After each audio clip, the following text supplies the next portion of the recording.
Miles de personas de muy diversos ámbitos sociales y profesionales se han dado cita este fin de semana en el centro de Castellón con un único objetivo: protestar ante el clima de corrupción política y los recortes que se están produciendo en sanidad, educación y otros espacios ciudadanos. En una fecha simbólica para la democracia en este país, el 23 de febrero, los manifestantes convocados por el Foro Social de Castellón han desgranado los diferentes motivos que tienen para acudir a esta manifestación. Jo crec que tenim que estar al carrer. La nostra lluita està en el carrer. La que tinga por de que la vegen o que la puga tindre represàlies, pues podríem inclús hasta pintar-nos les cares i ficar-nos caretes.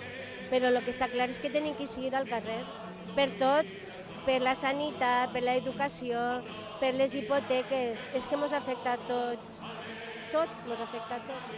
No podem més. Tenim dues guerres. Una contra el govern i l'altra contra la passivitat de la gent. I formem part d'una plataforma de professionals en defensa de la sanitat pública. I per això estem avui amb tota la gent en defensa de la sanitat pública, dient que la sanitat pública no es ven, es defiende. La plataforma lo que quiere es reivindicar esto, o sea, quejarse, que mediten, que lo cambien, porque dependientes somos todos. A largo plazo o a corto plazo somos todos y en esta situación no se puede.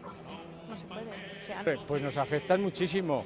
En un principio las listas de espera que se nos hacen cada día más eternas y más largas, y luego el tener la privatización que están haciendo por la zona de Madrid en 4 días, cuando ellos vean que los que se hacen con las privatizaciones se hacen más ricos, pues entonces se extenderá para el resto de España, con lo cual nos volverá a afectar a nosotros también.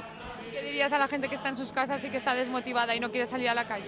Hombre, pues a la gente que está en sus casas, que es muy bonito. Hoy está haciendo aquí un frío que te pela, pero estar en casa con la calefacción no supone el que podamos conseguir cosas. Tenemos que salir a la calle con frío, con nieve, con agua, con lo que sea, y luchar por nuestros derechos y que no nos quiten nuestro estado de bienestar que teníamos.